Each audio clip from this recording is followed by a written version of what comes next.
겨울서점에 오신 것을 환영합니다. 저는 김겨울입니다. 여러분, 지난주에 지구의 날이 있었던 거 아시나요? 해가 가면 갈수록, 계절이 지나면 지날수록 기후위기에 대해서 점점 더 체감을 하게 되는 것 같습니다. 저는 한 몇 년 전부터 글쎄요, 그래도 한 2년, 3년 전부터는 좀 위기감을 크게 느끼기 시작을 해서 최근에 진짜 한 1년 정도는 약간 발등에 불 떨어진 것 같은 그런 느낌을 계속 받거든요. 제가 그레타 툰베리의 책을 몇 년 전에 읽고 약간 경각심을 가지기 시작했는데 저도 어떻게 보면 되게 늦었죠. 근데 어쨌든 좀 관심을 가지게 되면서 그리고 시시각각으로 이 세계가 변하는 것을 보면서 정말 이제는 남의 일이 아니다, 뭐 이런 생각을 하고 있고요. 그래서 여러분께도 봄이 봄 같지 않고 봄이 겨울인지 여름인지 가을인지 약간 구분하기 어려운 이 시즌에 여러분께 기후위기 책을 소개를 해드려 보려고 합니다. 사실 기후위기 관련 책들은 전부터 계속 다뤄야겠다고 생각을 하고 있었는데요. 더 이상 미룰 수 없다. 네, 그런 판단 하에 드디어 이 영상을 찍습니다.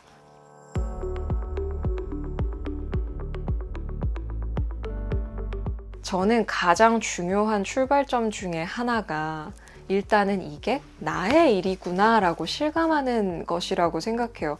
이게 무슨 남의 나라 일이 아니고 그리고 다른 행성 일이 아니고 그리고 무엇보다 다음 세대의 일도 아니고 나의 일이라는 거. 내가 지금 당장 혹은 내가 죽기 전까지 겪게 될 일이라는 것을 좀 체감할 필요가 있다고 생각을 하는데요. 그런 의미에서 일단 제일 먼저 여러분께 소개해드리고 싶은 책, 곽재식 작가의 책입니다. 지구는 괜찮아, 우리가 문제지 라는 책인데요. 말 그대로 지구는 괜찮습니다. 인간이 다 멸종해도 지구에는 아무런 문제가 없어요. 지구는 알아서 잘 할 겁니다. 문제는 인간이죠. 물론 동물권에 관심이 있으신 분들은 이런 관점도 좀 문제적이라고 생각하실 테지만 일단은 이 책으로 시작을 해볼게요. 우리가 문제지가 아니라 저는 약간 바꿨어야 된다고 생각해요. 문제는 우리지 라고 바꿨으면 조금 더 강력하지 않았을까. 지구는 괜찮아, 문제는 우리지. 사실 정말 그 얘기를 하고 있는 책인데요. 일단은 곽재식 작가는 많은 분들이 SF 작가로 또 TV에 요새 많이 나오시더라고요. 취미학괴담회라든지 그런 프로그램을 통해서 이제 보신 분들도 계실 텐데요. 곽재식 작가가 그 화학회사에 근무를 하셨었다고 해요. 그때 이제 환경 대응, 기후위기 대응이라고 봐야 되겠죠. 그 팀에서 이제 일을 하면서 여러 가지 기후변화, 기후위기가 실질적으로 우리의 삶에 어떻게 닥쳐올 수 있는가를 조금 더 생각을 해보게 되셨다고 하더라고요. 이 책이 가지고 있는 아주 큰 미덕이 뭐냐면요. 이 책을 읽고 나면 기후위기가 왜 발생하는지 그 과학적인 기전부터 시작해서 기후위기가 어떻게 과학자들에 의해서 과학적인 사실로 승인이 되었는지 그리고 그것을 믿지 않는 사람에게 어떻게 설명을 해야 될지 더 나아가서 우리가 어떤 행동을 취해야 할지까지를 이해할 수 있게 된다는 점입니다. 물론 기초적인 어떤 지식이고 여기서 한 발 더 나아가서 더 많은 생각을 하고 더 많은 실천을 해야 될 수 있겠습니다만 최소한 이 책을 읽고 나면 기후위기에 대한 기초적인 부분 그리고 전반적인 부분을 거의 다 이해할 수 있다라는 점이 이 책의 아주 큰 미덕이에요. 그리고 아무래도 이제 SF 작가고 괴물에 대해서 굉장히 정통하신 분이잖아요. 이야기 보따리가 많으신 분이어서 중간중간에 그런 옛날 얘기라든지 설화라든지 이런 것도 또 영화라든지 이런 것들이 조금씩 들어가 있기도 하고요. 진짜 이야기꾼처럼 굉장히 쉽게 읽히도록 잘 쓰셔서 읽는 데에도 큰 어려움이 있지 않다. 그러니까 정말로 초보를 위한, 그러니까 처음에 발을 딱 딛는 사람을 위한 굉장히 친절한 기후위기 안내서라고 할 수 있을 것 같아요. 그래서 어떤 시작점을 잡는다면 이 책으로 한번 잡아보시면 어떨까 하는 생각이 들고요. 물론 이것의 반대급부는 여러 가지 다양한 기후위기 이슈에 대한 조금 더 구체적인 과학적 사실이라든지 구체적인 연구라든지 어떤 수치라든지 이런 것들을 더 많이 알고 싶다라고 한다면 제가 지금 다음 책을 바로 추천할 건데요.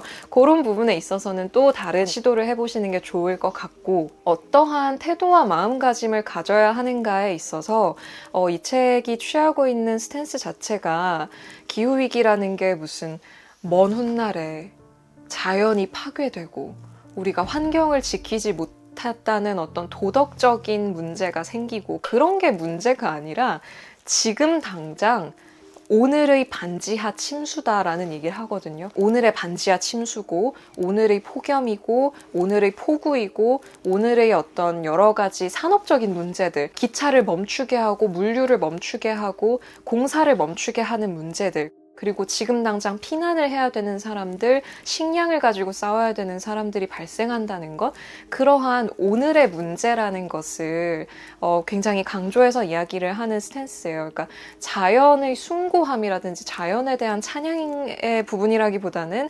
실질적으로 우리의 삶에 이게 영향을 주고 있다. 그걸 중점적으로 생각해서 재난에 대한 대책을 세우는 마음으로, 실제로 재난이기 때문에 재난에 대한 대책을 세운다는 생각으로 기후위기를 대해야 된다라고 말하는 책이에요. 그래서 어떤 분들께는 이게 실질적인 도움이 될 수 있는데, 근데 사실 생각해보면 이게 꼭 나의 일일 때만 나서야 되나? 이렇게까지 설명을 해야 되나? 라는 생각이 사실 조금 드는 것도 사실이에요. 그 과정에서 수많은 동물이 멸종을 할 거고, 나뿐만이 아니라 우리 공동체의 시간적으로 멀리 떨어진 사람들, 그러니까 나의 어떤 후손 세대가 되겠죠. 공간적으로 멀리 떨어진 사람들, 뭐 우리와 아주 먼 대륙의 사람들, 시공간적으로 우리와 멀리 떨어진 사람들에게 어쨌든 영향이 가는 거고, 그게 잘못된 일인데, 정말 이렇게 설명해야 결국 사람들이 움직이고 뭔가 받아들이는 걸까라는 생각이 사실 읽으면서 좀 들기도 했어요. 근데 뭐 그 부분은 어쩔 수 없다고 생각을 하고요.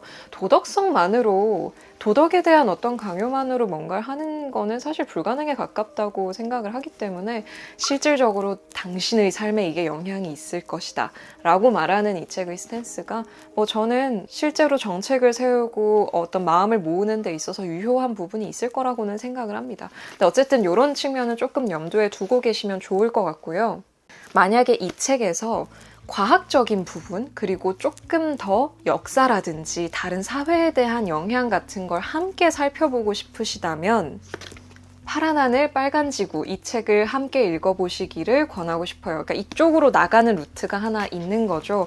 이 책 같은 경우에는 조천호 작가가 지은 책인데 이분이 완전 전문가입니다. 일단 대기과학자, 그 다음에 전 국립기상과학원 원장입니다. 그러니까 이분은 완전 국립기상과학원에서 30년 동안 일을 했어요. 이분만큼 우리나라에서 기후변화에 대해 이야기를 잘해줄 수 있는 사람이 또 있을까 싶은 그런 분이신 거죠. 그래서 이분이 정말 샅샅이 기후위기의 과학적인 어떤 근거부터 시작을 해서 어느 정도 선에서 우리가 저지를 해야 되고 역사적으로 봤을 때 기후변화가 어떠한 영향이 있었고 이런 부분들을 굉장히 폭넓게 그리고 굉장히 엄밀한 과학적인 이야기를 하면서도 잘 이제 그걸 받아들일 수 있도록 서술을 굉장히 잘하고 있거든요. 그래서 그런 방향으로 조금 더 깊이 있게 한번 읽어보고 싶다 하시는 분께는 이 책이 좀 도움이 될 것 같아요. 이 책에서 굉장히 중요하게 얘기하는 메시지 중에 하나, 그리고 이 책의 전반부에 나오는 메시지가 인류가 우리가 되게 잘나서 문명을 일구고 농사를 하게 되고 이렇게 발전을 하게 됐을 거라고 생각을 하지만 사실은 그것은 기후가 안정되었기 때문에 가능한 일이었다 라는 거예요. 기후의 안정기에 접어들면서 비로소 인간이 호모사피엔스가 굉장히 오랫동안 이제 문명 없이 살았었잖아요. 그러다가 해수면 상승이 어느 정도 이제 멈추고 기후가 어느 정도 안정적이 되어서 인류가 거기서 잘 살아갈 수 있는 환경이 되면서 인류가 문명을 일구게 된 거지 그 반대가 아니라는 거예요. 그러니까 굉장히 그건 우연적인 일이었다라는 표현을 여기서 하는데 우연히 호모사피엔스가 문명을 일구고 살기에 좋은 조건이 되었던 거죠. 기후가. 그러니까 만약에 이 기후가 변화를 하게 된다면 이 우연히 굉장히 잘 맞춰진 이 조건이 변화하는 거잖아요. 그러면 과연 그 기후에서도 우리가 이전처럼 문명을 발전시키면서 살 수 있을 것인가 의구심이 들 수밖에 없는 거죠. 그 부분에 대한 지적부터 시작해서 실제로 어떤 기후위기로 인해서 폭염과 가뭄 때문에 식량난이 벌어지고 그것 때문에 시리아 내전이라든지 그런 데 미친 영향들이 실제로 있다는 거예요. 그래서 그런 부분을 함께 짚어주고 있기도 하고요. 조금 더 심화된 지식을 얻고 싶으시다면 저는 이 책을 함께 읽어보시기를 권하고 싶고요. 이제 시작점으로 다시 돌아가서 이제 이 책에서부터 조금 더 행동을 위한 어떤 책을 읽고 싶으시다면 저에게 두 가지 옵션이 있는데요. 자, 이렇게 두 권의 책입니다. 시간과 물에 대하여라는 책이고 우리가 날씨다라는 책인데요. 이 두 권의 책은 읽고 나면 시급하게 행동하고 싶어지는 책이에요. 근데 이게 두 가지 스타일이 되게 다른데요. 이 책 같은 경우에는 조금 더 강력하고요. 메시지도 하나로 딱 집중되어 있어요. 강렬하고요. 그러니까 이 책을 읽고 나면 되게 마음이 급해지고 실행력이 생기게 만드는 책이에요. 왜냐하면 이 책이 타겟을 딱 삼고 있는 게 뭐냐 하면 다 알잖아. 아는데 왜 행동을 안 해? 왜지? 이렇게 시급한 일인데? 라는 그 의문. 왜 우리는 이걸 다 알고 있으면서도 아무것도 시작하려고 하지 않을까? 물론 이제 많은 것들이 바뀌고 있습니다만 뭐 일회용 컵도 못 쓰고 이런 실질적인 변화가 있습니다만 어쨌든 간에 비교적 시급한 위기에 비해서 소극적인 건 사실이란 말이죠. 왜 그럴까 우리가 이제 그 부분을 정확하게 겨냥하고 있는 책이고 그래서 이 책도 그렇고 요 책도 그렇고 이 기후위기를 다루는 많은 책들이 자신의 가족 이야기를 함께 다루게 되는데요. 특히나 이 우리가 날씨다의 어떤 가족 이야기에서 인상적인 부분이 본인의 가족과 연관된 그 세계 2차 대전 당시의 일이에요. 유대인들에게 무슨 일이 벌어질 것을 알았음에도 불구하고 도망가지 못한 사람들이 있단 말이죠. 자기가 그 유대인 학살 직전의 그 일촉즉발의 어떤 상황으로 돌아갈 수 있다면 내가 그 시간 그 공간에 있었을 수 있다면 집집마다 돌아다니면서 도망치라고 했을 거잖아요. 동네를 돌아다니면서 여러분 빨리 어떻게든 도망을 가시라고. 여러분도 생각해 보세요. 우리가 한국에서 겪은 수많은 마음 아픈 사건들 내가 만약에 그 직전에 그곳에 있었다면 빨리 뭐라도 하시라고, 빨리 도망가시라고, 빨리 뭔가 움직이시라고 할 거 아니에요. 우리의 후손이 만약에 지금 우리가 사는 시간과 공간에 올 수 있다면 그 얘기를 하지 않을까? 라는 생각이 들게 만들어요. 그래서 이 책은 딱 그 지점을 매우 정밀하게 타겟팅하는 그런 책이고요. 이 책은 분위기가 많이 달라요. 이 책은 좀 훨씬 더 문학적이고요. 훨씬 더 뭐랄까요? 좀 더 울림을 주는 형식의 그런 책이라고 할 수 있어요. 하지만 그 시급함과 절박함, 그 마음의 정도에 있어서는 전혀 이제 뒤처지지 않는 그런 책이고요. 이 책도 마찬가지로 자신의 가족, 자신의 할머니, 자신의 조상들과 나의 어떤 아이들, 여러 세대를 걸쳐서 지속되는 인간의 삶과 나의 후손들이 앞으로 겪게 될 이 지구에서의 일들, 이런 것들을 매우 침착하면서도 굉장히 마음 아프면서도 아주 진진하게 그려내고 있는 이제 그런 책이라고 할 수 있습니다. 그래서 제목도 시간과 물에 대하여 라고 되어 있죠. 이 책을 비롯해서 이제 가족 이야기와 또 다른 이야기들이 기후변화 책에 많이 담기는 이유는 이 책의 뒷표지에도 이렇게 쓰여 있는데요. 대다수 사람들에게 기후변화라는 단어는 백색 잡음으로 흩어져 버린다.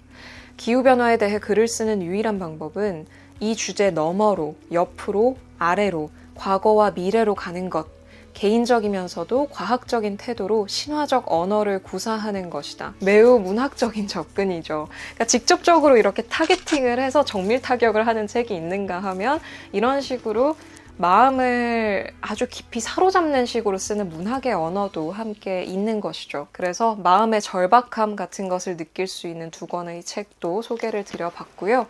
기후위기보다 조금 더 크게 바라봐서 이 지구를 전체적으로 조망해보고 최근 이 수십 년 동안 지구에 무슨 일이 벌어져 왔는가를 조망해보는 책으로 나아가 보자면 호프자런의 책이 있습니다. 랩걸로 유명한 호프자런의 책인데요. 나는 풍요로웠고 지구는 달라졌다라는 책이에요. 제목이 또 많은 것을 설명해주죠. 우리가 얼마나 대단한 풍요 안에서 살고 있는지를 종종 잊을 때가 있는데요. 물론 이 책에서도 이야기를 합니다만 그것은 세계 곳곳의 상황에 따라서 그렇지 않은 곳들도 굉장히 많습니다. 근데 어쨌든 이 책이 이야기를 하고 있는 것은 기후 자체에 집중하는 것보다 좀 더 넓은 것. 최근 몇십 년간 우리가 얼마나 많은 생명을, 얼마나 많은 식량을, 얼마나 많은 에너지를 우리를 위해서 써왔는가. 그 과정에서 우리가 얼마나 지구를 먹어치워 왔는가에 대한 그런 글인 동시에 이 풍요에 대해서 다시 한번 생각을 해보게 되는 그런 책이에요. 이 책의 원제 자체가 여기 써있죠. The Story of More 이거든요. 그러니까 우리는 계속 더를 외치잖아요. 더 풍요로워야 되고, 더 잘 살아야 되고, 더 큰 거, 더 많은 거, 더를 계속해서 요구하는데 그것에 대한 이야기라는 것이죠. 우리가 계속해서 더를 외치는 동안 이 지구에는 어떤 일이 일어났는가를 다시 한번 돌아보는 책이고, 그것을 굉장히 다양한 부분들을 다 다루고 있어요. 어떤 가축을 기르는 일, 물고기를 잡는 일에 대한 이야기가 있는가 하면 농업에 대한 이야기, 또 우리가 사용하는 에너지, 석유, 화석연료에 대한 이야기, 이런 것들을 되게 복합적으로 전반적으로 한번 쭉 훑어보는 그런 책이고요. 호프자러는 이제 과학자잖아요. 그리고 실제로 수업 시간에 이 지구 물리학을 가르치는 지구 물리학자, 또 토양과학자이기 때문에 본인이 가르치기 위해서 모았던 자료들이 있단 말이에요. 이제 거기서 시작한 책인데 그 자료들, 그 숫자들이 말해주는 것. 그러니까 이 책에서 호프자런이 이런 얘기를 해요. 자신은 실제로 일어난 일에 대해서만 가르친다고, 그 숫자들, 그 자료들에 대해서 가르친다고. 근데 그 자료들이 무엇을 얘기하고 있는가, 우리가 점점 더 어떤 풍요를 원하고 있는가를 다시 한번 생각해보게 하는 그런 책이라고 할 수 있어요. 기후위기라는 게 그 누구도, 저도, 여러분도 결코 책임을 피해갈 수 없는 어떤 주제이기 때문에 사실은 그것이 막 도망치고 싶게 만들고 직면하기 싫게 만들고 내가 뭔가를 포기해야 될 것 같고 이 풍요롭고 안락한 생활을 조금 불편하게 만들어야 될 것 같고, 그래서 보기 싫고 직면하기 싫고 그럴 수 있잖아요. 그 마음도 충분히 이해를 합니다. 근데 그럼에도 불구하고 기후위기를 더 이상 우리가 관심을 가지지 않고 외면하기에는 너무 많은 시간이 흐른 것 같습니다. 저는 우리가 날씨다에서 되게 통렬하게 하는 이야기가 있는데 이 문장이 참 아팠어요, 저도. 그러니까 저라고 무슨 완벽하게 실천을 하고 있는 것도 아니고, 실질적으로 사실 기후변화 대응이라는 것이 개인의 노력도 중요하지만 어떤 국가적인 대응, 공동체의 대응, 국가와 국가 간의 연대, 이런 것들이 너무너무 중요하기 때문에 실질적인 제도와 방향성이 바뀌어야 되는 것이고, 그 과정에서도 이렇게 해야 된다 저렇게 해야 된다 논쟁이 너무 많잖아요. 그렇다 보니까 개인의 삶에서 저도 뭔가 완벽하게 하고 있다고 말하긴 어렵지만, 그럼에도 불구하고 제가 기후변화에 관심을 가지고 뭔가를 하려고 하고 이런 영상을 만들고 하는 것은 이 질문에 답하기 위함입니다. 제가 통렬한 문장이라고 말씀드렸던 것이 이 문장인데요. 우리도 우리식대로 그런 질문을 던진다. 진주만 피습, 존 F 케네디 암살 사건, 베를린 장벽 붕괴, 9.11 테러처럼 역사가 우리 눈앞에서 펼쳐지는 듯한 순간들을 돌이켜볼 때면 반사적으로 다른 이들에게 그 일이 일어났을 때 어디 있었느냐고 묻는다. 그러나 이는 성경의 하느님처럼 진짜로 그들의 몸이 어디 있었는지를 묻는 게 아니다. 우리의 입장을 정하기 위해 역사적 순간과 그들의 관계에 대한 더 깊은 무언가를 묻는 것이다. 환경 위기는 보편적인 경험이지만 우리가 그것의 일부를 이루고 있는 사건처럼 느껴지지는 않는다. 아예 사건으로 느껴지지도 않는다. 하지만 미래 세대는 틀림없이 그날을 돌이켜보고 우리가 어디 있었는지 궁금해할 것이다. 우리의 이기심은 어디 있었나? 위기로 인해 우리는 어떤 결정을 내렸는가? 기후변화는 인류에게 닥친 가장 큰 위기이다. 우리가 개인으로 맞는 위기이다. 결정을 내릴 때 당신은 어디에 있었는가? 이 마지막 문장, 결정을 내릴 때 당신은 어디에 있었는가? 라는 이 문장 앞에 조금이라도 덜 부끄럽기 위해 네, 저는 관심을 가지게 되는 것 같습니다. 뭐 그 이유가 어떻든지 간에 나의 역사성에 대한 인식 때문이든 아니면 정말 지구는 괜찮고 문제는 우리다라는 이 문제의식 때문이든 어떤 이유 때문이든지 간에 기후위기에 좀 이제 관심을 가지고 다 같이 뭔가 좀 생각도 해보고 의견도 모으고 할 수 있는 시기가 되었으면 하는 바람입니다. 이제 그런 시기가 되어야 하지 않나 생각하고요. 뭐 그 과정이 쉽진 않겠죠. 논쟁도 많을 거고. 하지만 아무도 아무것도 논쟁하지 않는 것보다는 그것이 낫다라고 저는 믿습니다. 이 밖에도 기후위기 관련해서 읽으려고 제가 좀 쌓아놓은 책들이 몇 개 있는데요. 나중에 또 업데이트할 기회가 있으면 다시 업데이트 버전 또 찍을 수 있도록 하겠습니다. 그러면 오늘 영상은 여기서 마무리하도록 할게요. 오늘도 와주셔서 감사합니다. 또 오세요, 여러분. 안녕.